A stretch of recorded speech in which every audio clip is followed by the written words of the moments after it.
I'm going to start straight away. If you're new here, my name's Joel, and every week we have teaching from the Bible, and we're in the book of Nehemiah, which is in the Old Testament, chapter 13, and verses 15 to 22. If you don't know the story, you should pick up enough from this chunk of the story to know what this is roughly about.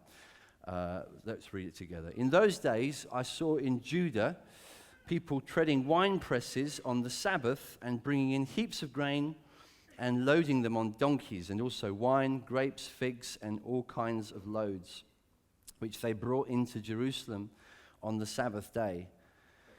And I warned them on the day when they sold food. Tyrians also, who lived in the city, brought in fish and all kinds of goods and sold them on the Sabbath to the people of Judah in Jerusalem itself. Then I confronted the nobles of Judah and said to them, "What is this evil thing that you are doing, profaning the Sabbath day? Didn't your fathers act in this way, and didn't our God bring all this disaster on us and on this city? Now you are bringing more wrath on Israel by profaning the Sabbath." As soon as it began to grow dark at the gates of Jerusalem before the Sabbath, I commanded that the doors should be shut and gave orders that they should not be opened until after the Sabbath. And I stationed some of my servants at the gates, that no load might be brought in on the Sabbath day. Then the merchants and sellers of all kinds of wares lodged outside Jerusalem once or twice. But I warned them and said to them, "Why do you lodge outside the wall? If you do so again, I will lay hands on you." Do you like that? I really like Nehemiah. It's just... that doesn't mean gently lay hands and pray, okay? That's not what he was talking. That's more like kind of, you're not wearing a tie and you puked over the DJ, we're going to lay hands on you, that kind of thing. From that time on, they did not come on the Sabbath. They wouldn't. They did not come. Then I commanded the Levites that they should purify themselves and come and guard the gates to keep the Sabbath day holy. Remember this also in my favor, O my God, and spare me according to the greatness of your steadfast love. Let's just pray together quickly. Father, we thank you for your love for us, which we don't deserve. And we thank you for your Son, Jesus, who is the right resting place for our souls, our weary, restless souls. And we pray you would teach us about your rest today. Train us, make us better at resting. And Lord, bring the peace, the shalom, the balance, the rhythm to our lives that we so need, according to your mercy and creator wisdom. In Jesus' name, amen. So I want to talk to you about the Sabbath and what it means, what it is, and how it applies to our lives. In this story, these people had broken the rules about keeping God's Sabbath, and that's why Nehemiah gets so angry with them. And although it seems like a very distant and strange situation to us culturally, it's a different world, and the issues are different, and the reason he has to get so cross, and the reason he lays hands on them, it is different to what would happen in our culture. But there's a principle under it that we must dig out and learn from, because it's good for us. Because there's something here about the way God has made us and what we need as people made in his image. This is a story about busyness, how to do life in the right way. I don't know about you, I find when people ask me, how am I doing, like they actually want to know, my answer tends to be, I'm kind of busy, kind of tired, and that's about it. You know, and I sort of, next person asks me, yeah, I'm kind of busy. And I say it with this sort of tone of voice as if to suggest that's a little bit unusual. You know, that's an unusual thing. Maybe one day, with a few weeks, you know, a few good turns, I might be a bit less busy. That day doesn't seem to come. Maybe it will, I'm not sure, but it hasn't so far. In fact, life seems to get a little busier year by year. You know, another responsibility, another thing to do, another child, you know, another thing. You know, and if you may have noticed, we have about 112 children that we've managed to bring forth into the world. And it's all God's blessing, but it adds other pressures. And you ask my wife, it's even more for her, being with them, busy. In all kinds of areas of life, we feel the tension, feel the restlessness. don't we? I'm sure you can relate to this in all kinds of ways. And I find it's awkward having to sort of schedule things in, schedule people in. People say, when can we get together? And my heart wants to get together. It's been so long since we got together. Let's get some time together. We must make some time. Could you perhaps do next year? Could we maybe do March? Okay, we won't get to see each other, but it'd be nice if you just smiled across the room. Well, I think I can schedule a smile for late June. It's that kind of thing that you feel. If I could just get my diary right, then maybe I could fit everything in that I want to do and keep all the things I'd love to keep going, just to make me feel just like I've arrived, like I've achieved, and keep everybody happy. And yet it means that life gets squashed and squeezed, and we start to feel the pressure of it. And we forget that actually God made us as creatures of rhythm. He made us in his image, and one of the things that we can miss about God is that even he, on the seventh day, it says on the first page of the Bible, he made the world 6 days. We read the story of creation. It teaches this idea of these 6 days, and then this seventh day where God rested. And he made us like him. He made us to be people who get into the rhythms of time, the seasons, the moments where actually we need to stop and be replenished and find strength and find some of the physical and emotional capital necessary to move forward again. And we start to realize that this is good for us. And actually the danger is that we could even think, well, it's good for us to rest so that we can work harder. Well, that's true. You do tend to be more productive because of rest, which is a counterintuitive, paradoxical thing that we sometimes forget. By stopping work, we sometimes achieve more. But even if we didn't achieve more, it would be right for us to recognize that rest is a good thing in itself. Do you see what I'm saying? I'm not just saying rest is good because it makes you more productive. By resting on the seventh day and instituting this kind of creational pattern of rest, God was blessing rest. Saying rest is good. Rest is to be honored and received and esteemed. Rest is to be enjoyed as one of God's blessings. But we can forget it. Just in the midst of the pressure, I remember my mum, when I was a kid, used to do some of the workout routines that were popular. There was a Jane Fonda workout, and you may remember that one. There was a few others, they had these old things called records in those. You remember records? They made of plastic vinyl, and put that on and do all these kind of workout things, aerobics in the lounge, and we would all come and watch and join in facetiously, and didn't wear a leotard and leg warmers, but it came close. And so one of the, she would say she would do the kind of moves and tell you what to do. And occasionally she'd come out with a slogan like, "Don't forget to breathe." And I used to sort of double up. I said, what does that mean? Don't forget. Is that because there's been casualties, from this, these records have caused problems. The police have interfered and they've had to tell her that you must, health and safety, remind people to breathe because people don't. Well, in a way, yes.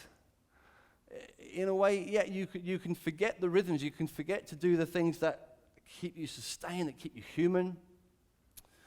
And God insisted, even from the beginning of not just the creation of mankind, but when he chose Israel, his people, in the Old Testament, he rescued them from slavery. He brought them into his promised land in the book of Exodus, and he says to them in Exodus chapter 20, he specifically gives them instructions about how to live, the 10 Commandments written on 2 tablets of stone, the fourth of which in Exodus 20, it says this: "Remember the Sabbath day to keep it holy. 6 days you shall labor and do all your work. But the seventh is a Sabbath to the Lord your God, and on it you shall not do any work, you or your son, or your daughter, your male servant or your female servant, or your livestock." That's pretty strong, isn't it? Even the animals, strict Sabbatarians, animals. Don't know how you can police that. I've never had pets, but we took the school hamster home once, and that thing did not Sabbath. At night time, they go crazy on that wheel. That's not good. Or the sojourner who is within your gates. For in 6 days the Lord made heaven and earth, the sea, and all that is in them, and rested on the seventh day. Therefore the Lord blessed the Sabbath day and made it holy. I want you to get this, Israel. I'm insisting on it, he says. I want it to be a badge that distinguishes you. That's important for us to understand that, okay? If you want to be a good Bible student, understand that the law was given partly as a way of distinguishing Israel from the other nations, but also because he knows, God, that we're not very good with recommendations. God didn't say, I recommend a day off. It's good for you to take a day. I just recommend a day off. That doesn't work. You may have noticed. When people say, I just recommend a day, I don't listen to recommendations from any more than I do from my doctor. When the doctor recommends, I'm looking at your diet, I think maybe cut down on the carbs. When he says, I recommend you cut down on the carbs, you say, carbs? I would never let them in the house. Filthy things. What is it? We're kind of very, of course, I agree. Excellent recommendation, thank you. And then, on the way home, you I don't know, or even that evening, you're just thinking, this beer would taste better with some nachos. And that's the end of the recommendation. But if the doctor said, off going to the surgery, this is a hitman, he's going to basically shoot you if you touch a bag of crisps, that would change the whole thing, because it's not a recommendation, it's a law. It's a clear line you cross, you're out. You broke the law. And it has a certain kind of power, a certain kind. That's what God was saying. If I just recommend days off, I don't think, so I'm going to insist on this. And so the law of resting, the law of Sabbath came in to Israel's culture. But here's the thing, you know the difference, don't you, between obeying a rule and loving it. There's a difference, right? You obey a rule because you have to, or you obey a rule because you get to. You love the rule. You enjoy the rule. You receive it. You trust it. You're pleased to do it. Not always with a deep feeling of pleasure, but nevertheless, you trust it. Now, what generally happens if you give people laws about their morality, that because within the human heart there is another law, the Bible calls it the law of sin and death, we take the good law and we react against it. We don't like it. It actually ends up sometimes doing the opposite of what it is supposed to achieve in us, because it comes into contact with a wicked, selfish, rebellious human heart. And so what was supposed to be a blessing to Israel became a curse. They either resisted it just kind of blatant resistance of the Sabbath. And like these people in this story, doing all their business, all their trade on the Sabbath, they flagrantly disobeying the law. Or they kept the Sabbath. They kept the heck out of it. They really kept it. They kept it good. But they hated it. They did it because they were going to be more Sabbath-keeping than you. And really, the law became a source of pride and division and boastfulness.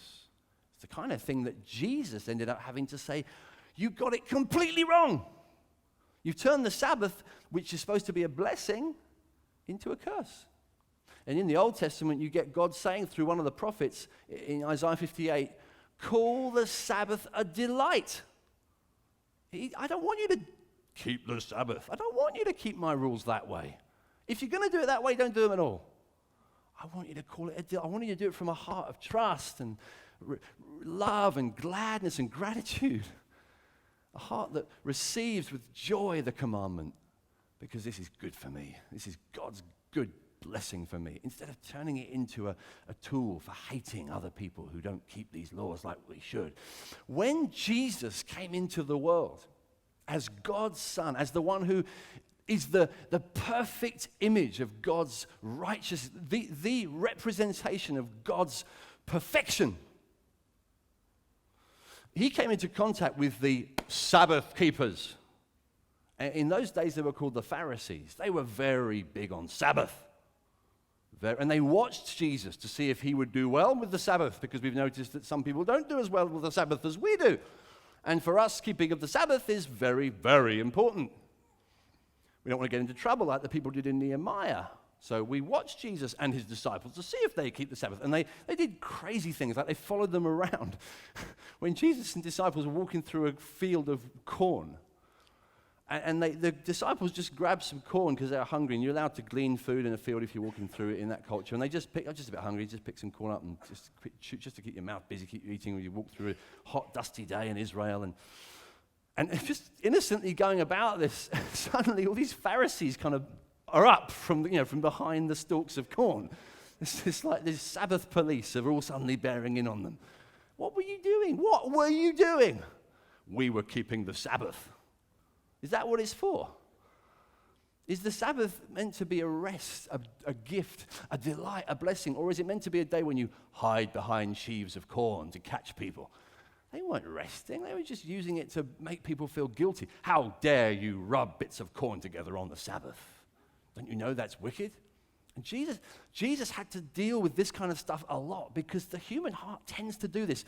We either reject God's rules or we keep them nastily. We let them turn us into monsters. Because our heart is the thing that's the problem. In the heart, there's this, like I said, the law of sin and death is kind of at work in us. So the law itself doesn't seem to quite do the job. Jesus had to say to these people, listen, in Mark chapter 2, he puts it really clearly to them. He says that the Sabbath was made for man, not man for the Sabbath. You've missed the whole point of that commandment. It was a gift from God to you. You've turned it ugly. You've turned it on its head. These guys, they didn't understand what it's for. And here's the other thing that's very important. They didn't understand Jesus. They didn't understand Jesus. See, if they understood who was standing in front of them in the cornfield, these Sabbath keepers, they would have seen that all that the Sabbath was meant to do and achieve pointed to someone greater than the Sabbath. The Sabbath was God's way of saying, you need rest. You're frail. You're weak. You're dependent, like a little baby. You need support. You can't make it alone. You're like a tiny dependent child. How's it going to get through? Well, the tender parents will get round and care and keep and protect. And God the Father says, you need my wisdom, my help, my sustaining grace. It's going to come through the Sabbath to you. Jesus comes into the world saying, what the Sabbath kind of achieved, I achieve even better. The Sabbath points to something, and that something is fulfilled in me. Jesus was the one that even stood before the crowds in Matthew chapter 11, and he said, come to me, all who are labor and who are heavy laden, and I will give you rest. Take my yoke upon you. Learn from me. For I am gentle and lowly in heart, and you will find rest for your souls. For my yoke is easy, and my burden is light.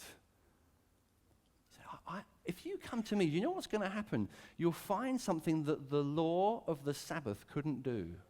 You'll find a true rest for your soul that the Sabbath could only lean into, but not quite achieve. There's a kind of a rest that the soul craves, but will never really find by any other means than the Son of God. You know this, don't you? If you're a human being, you know what I'm talking about. There's a restlessness within the soul. It craves an answer. It longs for peace, longs for freedom. from the pressures and the anxieties and the need to perform and achieve and be good enough and please everybody and be all that I really ought to be by now. And how am I going to keep up with the burdens of the bills and the deadlines and even the holiday arrangements and everything that's got to be done, and these people aren't happy with me and that one's not, and this isn't going to work. I can't get through life. How can I achieve? How can I accomplish all that I need to in order to be able to rest? You know that feeling, surely. Jesus comes into the world and says, come to me. Come to me. Come to me. Don't get yourself sorted out and then come to me. That will never happen. Come to me now, today, with all your weariness, with all the pressure. I will give you rest. What a promise. This is someone greater than the Sabbath. And because these disciples were with him, the Sabbath itself was a little bit irrelevant. It's like these Pharisees saying, well, they won't go to heaven if they don't keep the Sabbath. It's a bit like, if up at Brighton, you've got people say, well, he didn't turn up for training, up at the Amex. So he didn't turn up for training. He won't get into the Premier League if he doesn't turn up for training. And the manager says, well, actually, Brendan Rodgers bought him for Liverpool last week, so he's already in the Premier League. Do you see what I'm saying? It's like Jesus is the one that qualifies. He's the one that brings people in. And people say, well, they're not keeping the Sabbath. They're not keeping the rules very well. They'll never get to be favored by God. Jesus says they're already favored by God. What the Sabbath pointed to, they already have it. They have me, the one who brings rest to the soul like no one else can. So take your rules and rethink how you interpret them. Take your laws and consider what part they really play. Consider what person they're making you into. Call the Sabbath a delight and find Jesus to be the true Sabbath, who's altogether delightful. And because Jesus is the true Sabbath, he's the one that's uniquely able and qualified to deal with the wicked heart that resists the laws of God. How do we deal with this wicked heart that won't trust God, that doesn't want to keep God's rules and flatly disagrees with them or uses them to impose bigotry on other people? How do we deal? How do we change the heart? Well, frankly, we can't. But Jesus can. When we see him, when we understand, when you have the light of the knowledge of the glory of God in the face of Jesus Christ, 2 Corinthians chapter 4, when you see Jesus, when you see his mercy, his forgiveness of sins, when you see him hanging, exhausted, straining every muscle, working for your Sabbath rest. Something happened. When you understand, he died for me. He lived for me. He did everything necessary for me. He right now is kind, tender. He's for me. He's gentle. He's meek. He's humble. He's gracious to weak people who blow it time and time again. Jesus doesn't disqualify them. Jesus doesn't cast them aside. He says, come to me. I will in no way reject you. I will never reject you. I will never leave you or forsake you.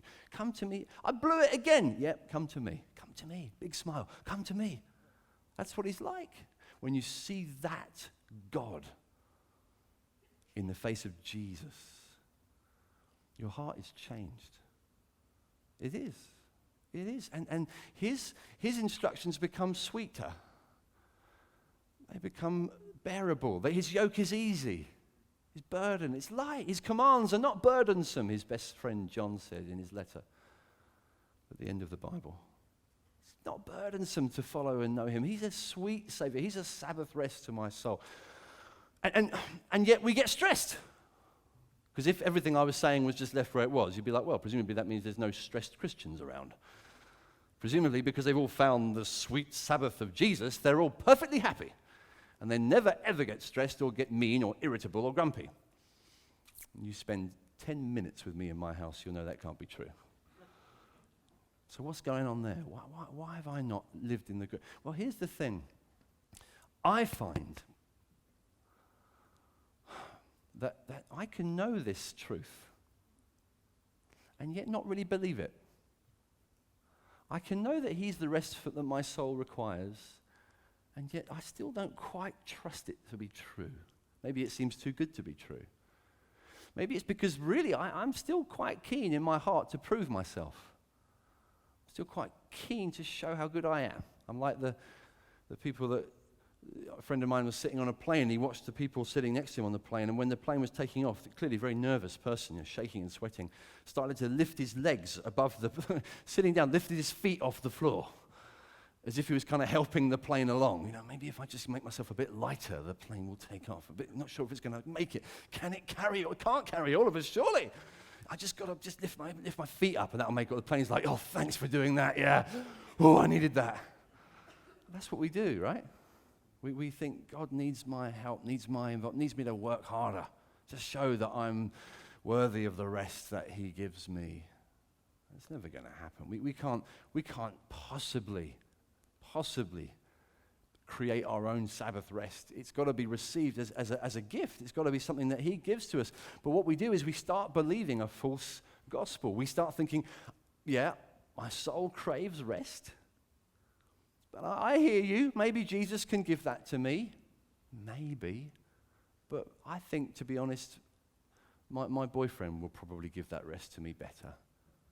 Or having a boyfriend, or having a girlfriend, or having such and such a position in my firm. Having these possessions. Or just getting the grades that I really feel would make me an achiever. And respectable, and a success. If I have that and this and these, all these gifts, then I certainly will rest. Let's be honest. If I could marry her, that one, then my soul would be fulfilled. Then I'd be happy. Then I'd find rest. What am I giving? What are these all examples of? I'll tell you what they're examples of. They are false gospels. They're messages of good news, but it's not true good news.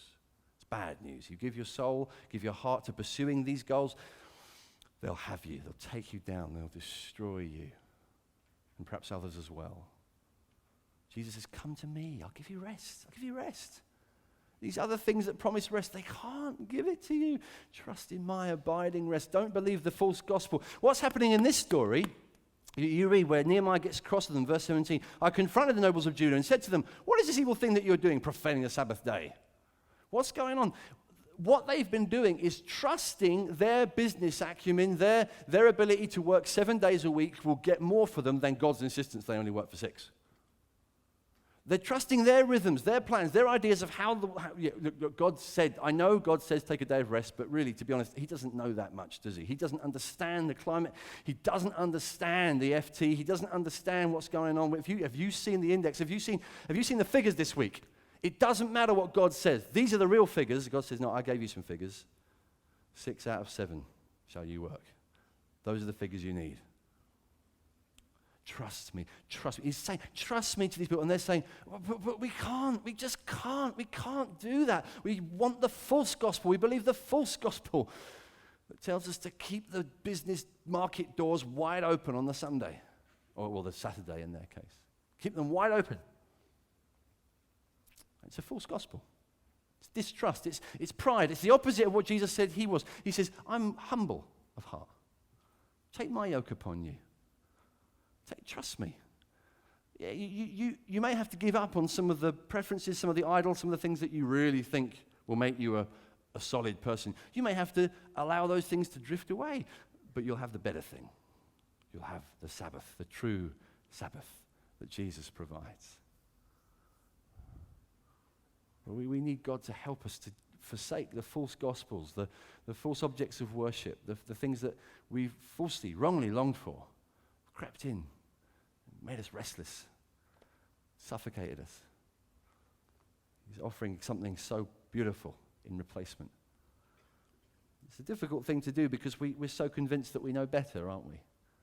There's a beautiful Psalm 131. It says it like this: my heart is not lifted up, my eyes are not raised too high. I do not occupy myself with things too great and too marvelous for me, but I have calmed and quieted my soul like a weaned child with its mother. Like a weaned child is my soul within me. O Israel, hope in the Lord from this time forth and forevermore. Maybe if you're a parent, you're familiar with that image, like a weaned child. I have like you saw, a baby. He's not yet weaned. He's still breastfed. And when he's fractious, you know about it. The whole house knows about it. He's restless. He's not convinced. He's not sure that the milk's coming. It's not going to come. Where's it going to come? He starts to panic. He gets all emotional. He starts to suck his thumb. He doesn't know what to suck. He's like, just sort me out. I'm desperate. Like a weaned child. The psalmist says, no, I've learned. I've trained myself like a child that's weaned. I've come through that process. I've learned to just trust my parent and know that he knows best. He knows what's good for me. He's got my times and seasons in his hands. Faith is about knowing that he has your best interests at heart because he loves you. He couldn't love you more. He loves you better than you love you. He knows your needs better than you know them. He understands the way you're wired. He made you. He designed you. He's got everything about you banked away, and he's able and willing to meet you, provide for you, and give you rest for your soul. And we need to learn this principle. And we found that Jesus is the answer. Jesus sets us free from the panic button. I don't know if you need to worry about whether, does that mean the Sabbath is now Sunday, and do we keep the Sabbath in that kind of way? Frankly, no. Okay, that's the point I've kind of been making, that we're not under the law in that way. That law of Moses, Jesus fulfilled it. It's a bit like in Colossians chapter 2, verse 16 and 17, Paul actually makes it very clear. He says, let no one pass judgment on you in questions of food and drink, or with regard to a festival, or a new moon, or a Sabbath. These are a shadow of the things to come, but the substance belongs to Christ. The Sabbath is good, but it's a shadow.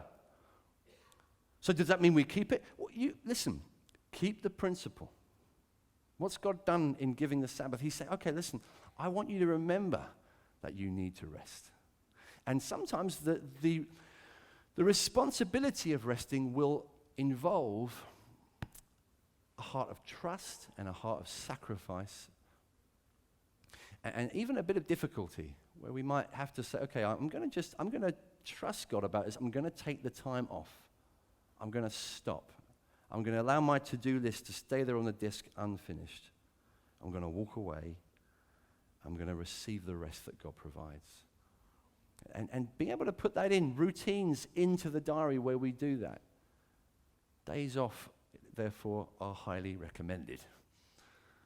But they're not just recommended, and they're not just beaten into us by law. If your heart is renewed, you'll do it with trust. Do you hear me? If you've met Jesus, you will rest better. You'll want to rest better. You'll learn his rhythms. You'll see them as good for your soul. Not because I really ought to keep the Sabbath, but because I'm free to.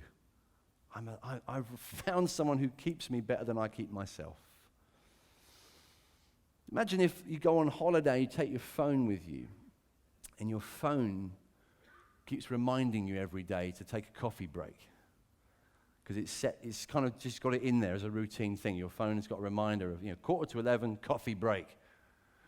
And you haven't changed it. Your phone's just, it's like it's treating you like you're at work. Every day it's like, coffee break. Oh gosh, flipping it. Yeah, I better get off the beach and go and find Starbucks quickly, because there's coffee break. That's an illustration of what if you found the rest that Jesus gives, the Sabbath mustn't become a rule to you. Do you hear what I'm saying? You're on holiday. You found Christ. You found the better rest. But if you found Christ, if you found Jesus, well, you'll learn to, you will make good decisions. You'll make wise decisions. You'll take time out. You'll do it deliberately. So I'm going to have this day off. I'm going to make this, even if it means some things slide. I don't live before people. I don't have to achieve in the world's eyes. That's not the goal of my life. Jesus achieved the goal of my life. I don't have to achieve anything. Because Jesus achieved, I am free to not achieve. Do you believe me? Because Jesus achieved the only achievement that matters. Righteousness before God. Jesus lived the perfect life you could never live. Jesus died the death that you deserve. Jesus said on the cross, it is finished. All your desperate need to prove yourself and achieve and be impressive. Jesus said, it's finished. Do you know what time it was when he said that? It was Friday evening. The Sabbath was just starting.